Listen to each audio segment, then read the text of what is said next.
Wali Kota Surabaya Eri Cahyadi bersama Kapolres Pelabuhan Tanjung Perak AKBP Wahyu Hidayat langsung turun tangan menyegel gudang CV Sentosa Sil setelah menemukan gudang tersebut tidak mengantongi dokumen tanda daftar gudang TDG. Penyegelan gudang pengusaha Jan Huadiana ini berlangsung di Komplek Pergudangan Suri Mulia Margorejo, Surabaya. Selain itu penyegelan ini dilakukan setelah ditemukan sejumlah pelanggaran aturan seperti membahayakan keselamatan lingkungan dan masyarakat sekitar. Karena itu kita dengan Pak Kapolres selalu melakukan koordinasi dan ternyata perusahaan apapun di Surabaya harus mentaati izin dan guyub tidak membuat gaduh. Dan ternyata perusahaan ini tidak ada tanda daftar gudangnya.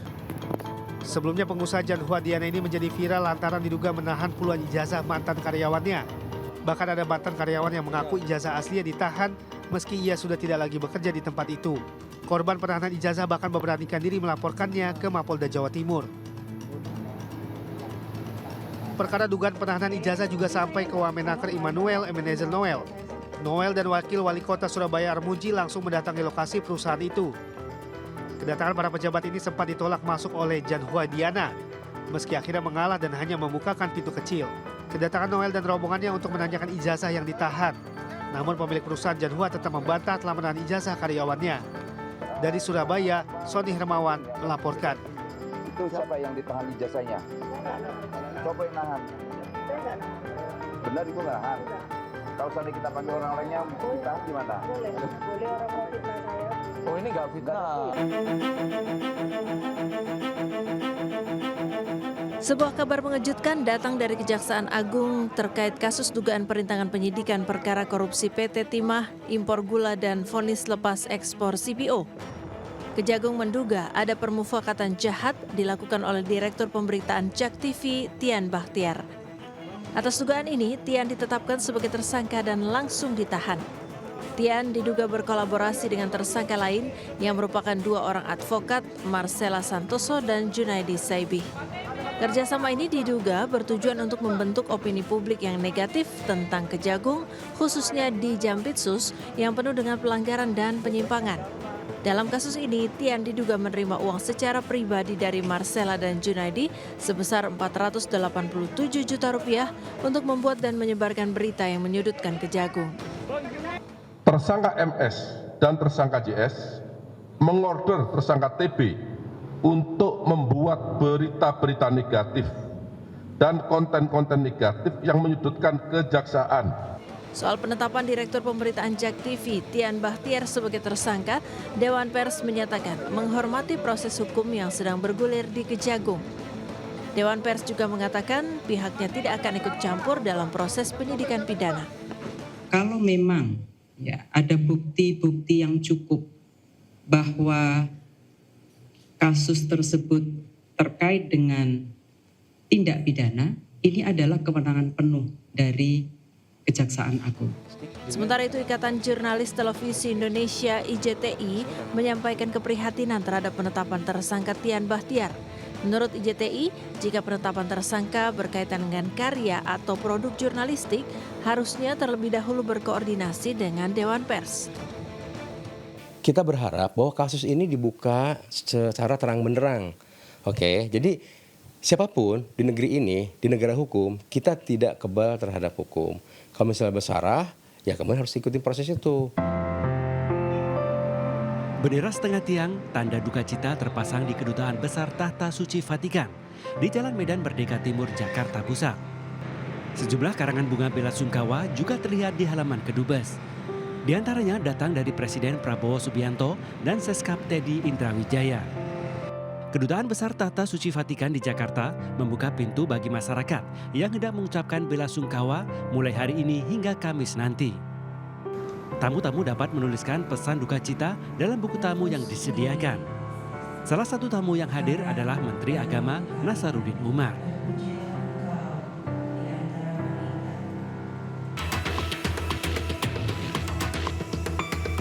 Presiden ke-7 Republik Indonesia Joko Widodo bertemu dengan kuasa hukumnya di kawasan Menteng, Jakarta Pusat.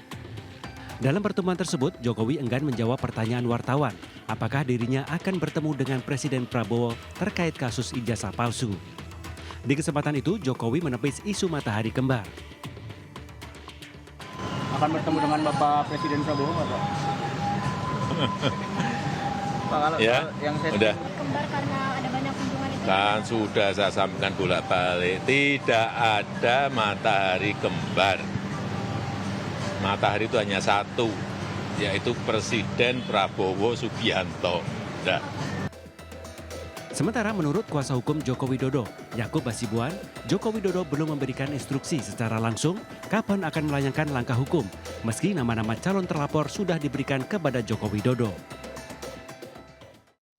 Kalau kami dari kuasa hukum sudah melengkapi semua bukti-bukti dan dokumen yang ada. Tapi kembali lagi tentunya ini masih dalam pertimbangan Bapak seperti apa, Pak Jokowi. Jadi sementara ini memang sudah ada 4 orang yang kami lengkapi semua dokumen dan bukti-buktinya. Kapan dugaan tindak pidana dilakukan, di mana dugaan tindak pidana dilakukan, dengan metode apa dugaan tindak pidana dilakukan, dan sebagainya. Namun kembali lagi konfirmasi akhir dari Pak Jokowi seperti apa.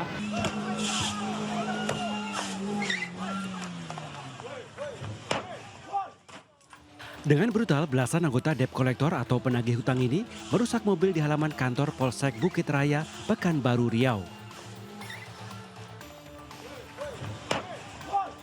Para pelaku juga menganiaya Ramadhani Putri, pengemudi mobil yang juga berprofesi debt collector.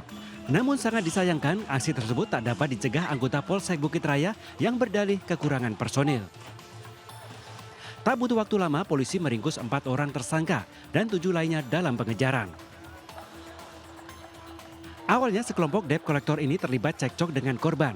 Merasa terancam, Ramadhani kabur mengendari mobil menuju halaman Mapolsek Bukit Raya. Bukannya mendapat pertolongan, para pelaku justru leluasa menyerang dan merusak mobil korban. Imbas kejadian tersebut, Kapolsek Bukit Raya, Kompol Safnil, dimutasi sebagai Kepala Sentra Pelayanan Kepolisian Terpadu atau SPKT Polda Riau. Di malam, Bapak Kapolda mengeluarkan surat telegram atau surat keputusan bahwa Pak Kapolsek Bukit Raya diberhentikan dari jabatannya dan dimutasikan ke Polda Riau. Ini tentunya dalam rangka untuk menjamin keamanan, menjamin keselamatan, dan memastikan bahwa pelayanan kepolisian di Polsek Bukit Raya dapat berjalan dengan baik. Para pelaku dijerat pasal 170 KUHP tentang tindak pidana kekerasan yang dilakukan bersama-sama dengan ancaman pidana maksimal 7 tahun penjara. Dari Pekanbaru Riau, Indra Yusrizal, iNews melaporkan.